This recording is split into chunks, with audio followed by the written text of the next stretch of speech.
మురళి గారు, మీరు అలయన్స్ లో మీరు పార్ట్నర్ గా ఉన్నారు. మీ కూటమి మీరు ఏదైతే మీరు చెప్తున్నారో మా గవర్నమెంట్ రాబోతుందని, ఆ కూటమిలో ఒక పార్ట్నర్ గా ఉన్నారు. మీ పార్టీ అధినేత పార్ట్నర్ గా ఉన్నారు, అంటే వన్ ఆఫ్ ది పార్ట్ లాగా ఉన్నారు. మీకేమనిపిస్తుంది టోటల్ ఎపిసోడ్ మీద?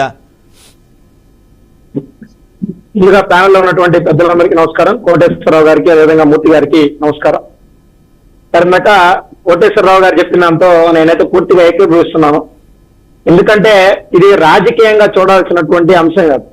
ఇప్పుడు ప్రతిదీ ఆయన వైఎస్ఆర్ కాంగ్రెస్ పార్టీలో ఉన్నారు కాబట్టి, లేకపోతే తెలుగుదేశం పార్టీలోనో జనసేన అలయన్స్ ఉంది కాబట్టి ఏదో అలిగేట్ చేయాలి, లేకపోతే వాళ్ళు చేసినటువంటి అలిగేషన్స్ కి బలం చేకూర్చాలి అన్నదానికన్నా కూడా ఇది ఇప్పుడు ఒక ఘటనలో పోలీసులు పట్టుకున్నారు, రైడ్ చేశారు. అక్కడ ఉన్నటువంటి రకరకాల వ్యక్తులు బయటపడ్డారు, సినీ నటులు కావచ్చు. అదేవిధంగా ఇప్పుడు ఎవరైతే మనం ప్రస్తుత చర్చలో ఉన్నటువంటి కాకాని గోవర్ధన్ రెడ్డి గారికి సంబంధించినటువంటి వెహికల్ లేదా ఆ వెహికల్ స్టిక్కర్ అందిస్తున్నటువంటి వాహనం కానీ పట్టుబడడం కానీ జరిగాయి. ఈ పూర్తి ఎంక్వైరీ అనేది పోలీసులు తేల్చాల్సినటువంటి అవసరం ఉంది. ఇక్కడ పూర్తి ఆధారాలు లేకుండా ఎవరిపైన ఎవరు నెపాన్ని నెట్టడం, లేకపోతే ఎవరెవరిని కౌంటర్లు వేసుకోవడం, దమ్ముంటే నిరూపించండి అంటే సోమిరెడ్డి గారే నిరూపిస్తే ఇంక పోలీస్ వ్యవస్థ ఎందుకు? మీరు ఆయన ఒప్పుకున్నారంటే నేరస్తులందరూ నేరాలు ఒప్పుకుంటే అసలు కోర్టుల వ్యవస్థ ఎందుకు? కాబట్టి ఏంటంటే ఇవన్నీ పొలిటికల్ కౌంటర్లుగా మనం చూసే పరిస్థితి ఉంటుంది తప్పిస్తే. కాబట్టి నాకు మూర్తి గారు చెప్పిన దాంట్లో ఒక వ్యాలిడ్ పాయింట్ ఏంటంటే, హలో చెప్పండి ప్లీజ్ చెప్పండి. నాకు మూర్తి గారు చెప్పిన దాంట్లో తీసుకోవాల్సినటువంటి అంశం ఏంటంటే, జనరల్ గా ఒక వ్యక్తుల పైన ఎవరిపైన కానీ as per the criminal procedures కానీ, చట్టపరంగా కానీ, సమాజంలో కానీ, మోరల్ గా కానీ గతంలో ఆ వ్యక్తి యొక్క ట్రాక్ రికార్డు చూస్తారు. ఆ వ్యక్తి యొక్క వ్యక్తిత్వాన్ని, గతంలో జరిగినటువంటి అంశాలని పరిశీలనలోకి తీసుకొని అలిగేషన్స్ చేయడం కావచ్చు, లేకపోతే ఆరోపణలు ప్రత్యారోపణలు జరగడం కావచ్చు, ఈ సహజంగా జరిగేటువంటి పరిస్థితి. అయితే నేను ఒక న్యాయవాదిగా ఏదైతే నేను కోర్టులో అయితే ప్రాక్టీస్ చేస్తున్నానో, నాకు మూర్తి గారు చెప్పినటువంటి దురదృష్టకరమైనటువంటి ఘటన, దేశంలోనే ఎన్నడూ జరిగినటువంటి ఘటన, ఒక న్యాయస్థానంలో దొంగతనం చోరీ జరగడం అనేది దేశంలోనే తొలిసారి. నాకు తెలిసి అయితే ఎక్కడ గతంలో జరిగినటువంటి పరిస్థితి లేదు. సబ్జెక్టు కరెక్షన్ ఏదైనా ఉందేమో పెద్దలు తెలియజేయాలి. అయితే ఒక ఫైల్ మీద నేరుగా వెళ్ళి ఒక బెంచ్ క్లర్క్ ని కానీ, లేకపోతే అక్కడ కోర్టు స్టాఫ్ ని కానీ ఏదైనా ఒక 12 సంవత్సరం సంబంధించిన ఒక ఫైల్ అడిగితే మినిమం 2-3 రోజులు తీసుకుంటారు వాళ్ళు. ఏది ఆ సెక్షన్ పైన అనుభవం ఉన్నటువంటి ఆ ఉద్యోగులే 2-3 రోజులు తీసుకున్నటువంటి పరిస్థితి ఉంటుంది. మరి అటువంటిది మాకు దొంగతనం జరిగినప్పుడు న్యాయవాదులు కావచ్చు, ప్రజలు కావచ్చు ఆశ్చర్యపోయినటువంటి విషయం ఏంటంటే, ఆ దొంగలు ఎవరు కుక్కలు అరిస్తే కోర్టులోకి వచ్చారని, ఇనుప సామాన్లు దొంగలని రకరకాల కథనాలు ఆనాడు పోలీస్ వ్యవస్థ పట్ల కూడా అనేకమైనటువంటి ట్రోలింగ్ జరిగింది. పోలీసులు చెప్పినటువంటి అంశాలపైన కూడా కొంచెం ఆశాస్పదం అయ్యాయి. వాటిలో వాస్తవాలంతా అవాస్తవాలు అనేదాని జరుగుతుంది, నేను పోవట్లేదు. కానీ కామన్ సెన్స్ తో ఇక్కడ ఒకసారి ఆలోచించినట్లయితే కేవలం ఆ కోర్టులో ఎటువంటి ఫైళ్లు పోకుండా కేవలం ఆ ఫైలే పోవడం పైన పలు అనుమానాలు అనేవి సమాజంలో చాలా మందికి కూడా కలిగి, అయితే దాని పట్ల అది ఎవరు చేశారు, ఎవరు చేయించారు అన్నటువంటిది పూర్తి స్థాయి విచారణ జరిగిన తర్వాత మాత్రం మనకు తెలుసు. కాబట్టి ప్రజల్లో మాత్రం కొన్ని అనుమానాలు అనేవి వ్యక్తమయ్యాయి. అదేవిధంగా గతంలో కల్తీ మద్యం విషయంలో కూడా ఇటువంటి ఆరోపణలు ఎదుర్కోవడం, అటువంటి కొన్ని వాస్తవం అని చెప్పి ప్రజలు నమ్మినటువంటి పరిస్థితి కూడా ఉన్నాయి.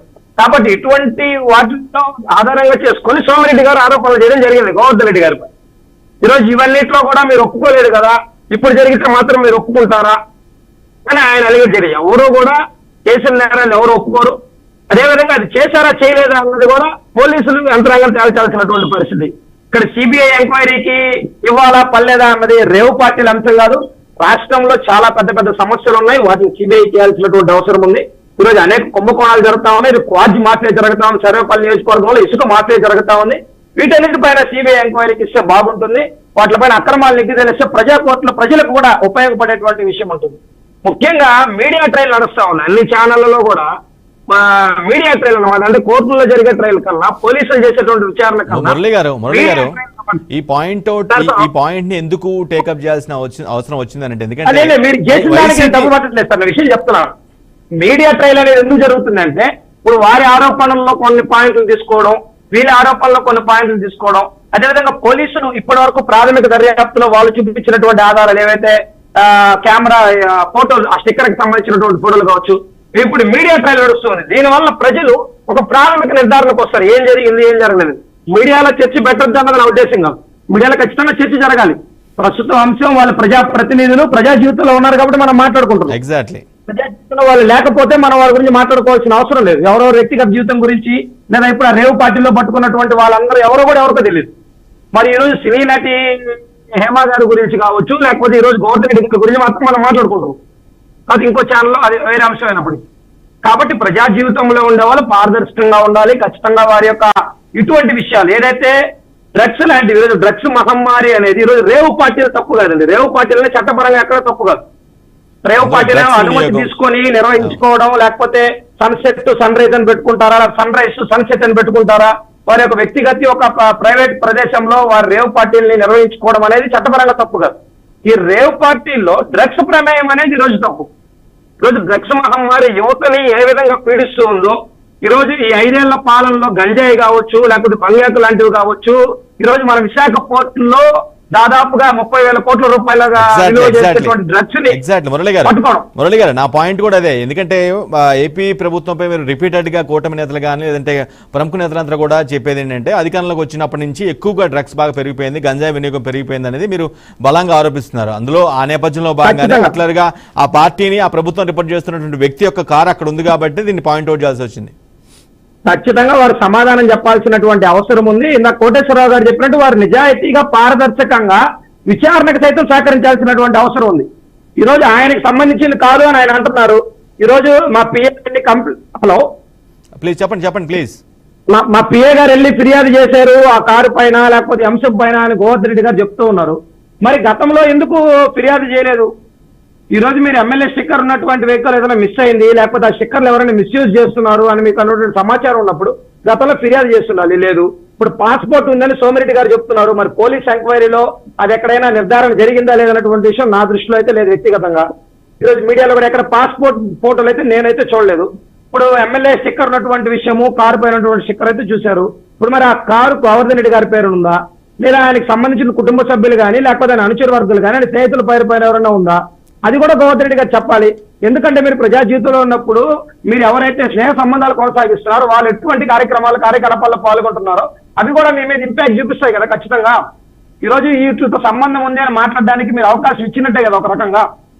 ఈ రోజు మీరు చెప్పినట్టు వైజాగ్ లో పట్టుకున్నటువంటి ఏదైతే డ్రగ్స్ మాఫియా అయితే ఉందో దాంతో తీగ లాగితే డొంక కదులుతుంది. ఎక్కడ ఎవరికి ఏ సంబంధాలు ఉన్నాయి, ఎవరే అసలు వీళ్ళు నిజంగా ఇప్పుడు ఏదైతే జిఆర్ రెడ్డి ఏదైతే ఆ రిసార్ట్స్ లో జరిగిందో వారితో కూడా గోవర్ధన్ రెడ్డి గారికి సన్నిహిత సంబంధాలు ఉన్నాయన్నటువంటి విషయాన్ని సోమిరెడ్డి గారు చెప్తా ఉన్నారు. ఈరోజు సోమిరెడ్డి గారికి గోవర్ధన్ రెడ్డి గారికి సర్వేపల్లి నియోజకవర్గంలో పచ్చిగడ్డేసే బొగ్గుమన్నటువంటి రాజకీయ ప్రత్యర్థులుగా వాళ్ళు ఉన్నారు. వాళ్ళకి రాజకీయ ప్రత్యర్థిత్వం ఉంటే ఉండిండొచ్చు, కానీ ఈ రోజు ప్రత్యర్థిత్వం ఉంది కాబట్టి వాళ్ళు చేసేవన్నీ కేవలం ఆరోపణలు అన్నట్టు కాకుండా ఆ కోణంలో కూడా విచారణ చేయాల్సినటువంటి అవసరం ఉంది కదా. పోలీసు వారు వీటిని కేవలం ఆరోపణలుగా కాకుండా ఆ కోణంలో కూడా దర్యాప్తు చేస్తే మరిన్ని వాస్తవాలను ప్రజలకు తెలియజేయడం కాదు, వారి విచారణ కూడా ఈ రోజు ఉపయోగపడేటువంటి పరిస్థితి ఉంటుంది కదా. మరి ఆ వైపుగా ఎందుకు విచారణ కొనసాగించట్లేదు అనేది నా ఆలోచన. అదేవిధంగా ఇంక పూర్తి స్థాయిలో వివరాలు వెల్లడించాల్సి ఉంది.